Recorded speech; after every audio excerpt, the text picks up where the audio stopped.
Members of Parliament, distinguished guests, ladies and gentlemen, as we sit here today in the Houses of Parliament, celebrating the United Nations International Day of Education, I want to take a moment to speak about the effects of lack of education. And I'm going to use the United Kingdom as an example, because I work at the grassroots with youth, and I have first-hand experience what happens with a lack of education. Now, when we look at education, we need to look at the core, and that comes from the teachers. Teachers have a very important role to mould our children.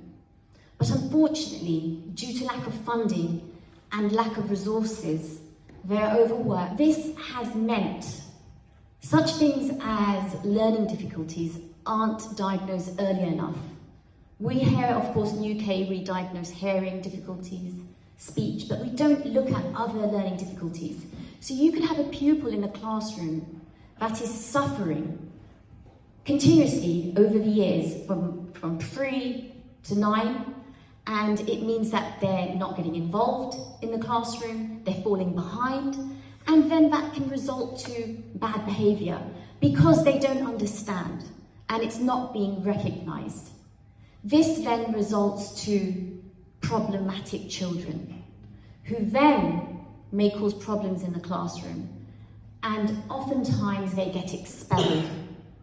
And this is where our education system fails these vulnerable youths, because once they are expelled, the schools do not do any follow-ups with these vulnerable youths. And oftentimes they are from single home families. They don't have a male authoritative at home guiding them, teaching them. So what happens? They then become vulnerable to gangs. And gangs often take them in and they get them into a life. They want that brotherhood.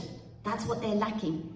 And then what happens is, unfortunately, they become either drug dealers, mules for drug gangs, or they get involved into knife crime. Now, I'm talking from first-hand experiences where I've had to listen to the heartbreaking stories of mothers, brothers, sisters who have lost loved ones to knife crime in our country. And often, we always hear that that perpetrator got kicked out of school. That's lack of education. So let's talk about this. This is being echoed globally. This is not just an isolated incident in London or across the UK. This happens all over the world. When there's lack of education, it creates vulnerabilities in communities.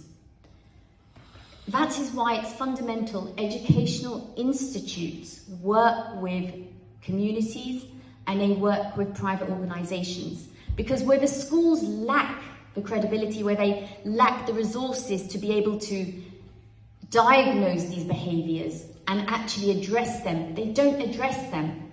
And what will happen is we have these failures in our system. Communities are fundamental. Community leaders are key. And I will give one community leader, for example, in the borough of Croydon, Anthony King.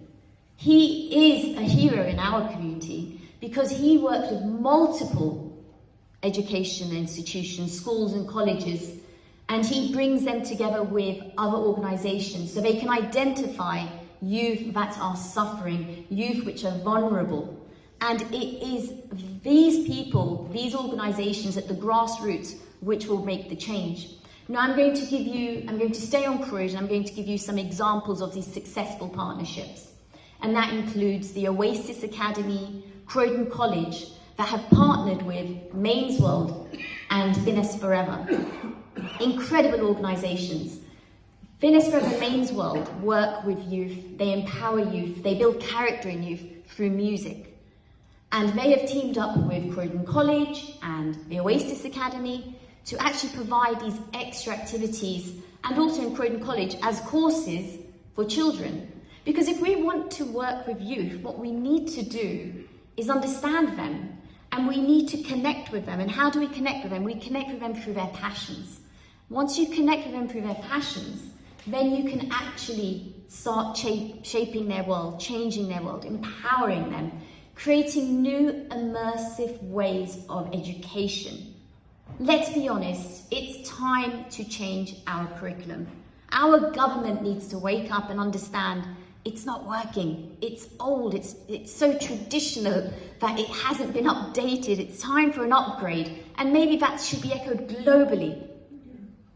Relationships are fundamental, and I leave you with this, that when a child can take a life of another child, that's because he feels, or she, their life has no value.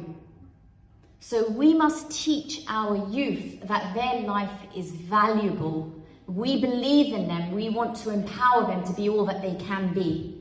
And that is when we can bring change across the world and celebrate days like today, because we have brought education to the table. We've empowered and given opportunities, freedom of right to our youth.